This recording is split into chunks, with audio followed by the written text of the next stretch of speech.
اقبال و غیرت هر دم از مهری وطن باشد. همه شعری شرر بارم زی سوزی جان و تن باشد. همه شعری شرر بارم زی سوزی جان و تن باشد. نوای چشم هایت چون صدای علی مادر.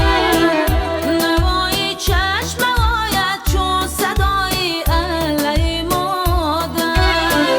خس و خارش به چشمی من چو گلهای چمن باشد. خس و خارش به چشمی من چو گلهای چمن باشد. مرا در دل وطن باشد. زی سوزی جان و تن باشد. مرا در دل وطن باشد. عزیزی جان و تن باشد.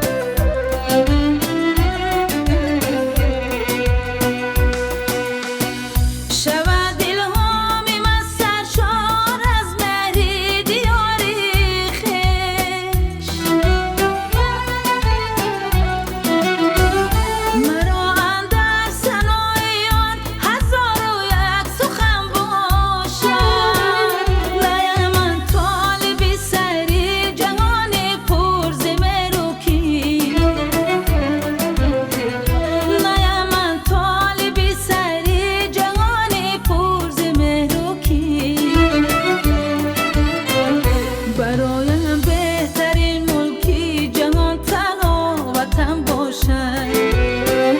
برایم بهترین ملکی جهان تنها وطن باشد.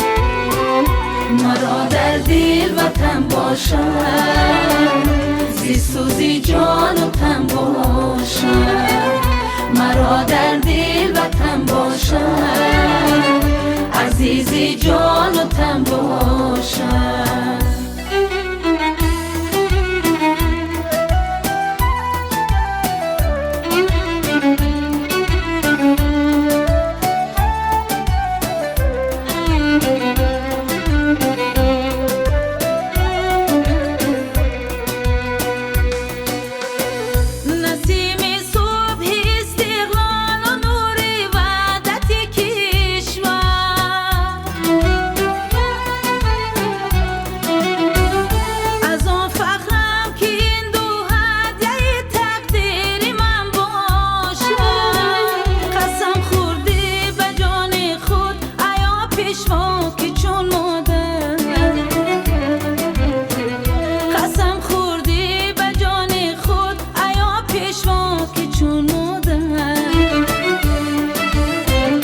پرستم وطن را تا دم جان در بدن باشد.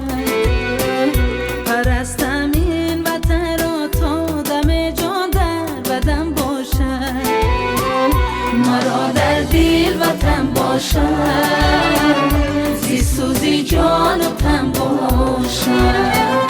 مرا در دل وطن باشد.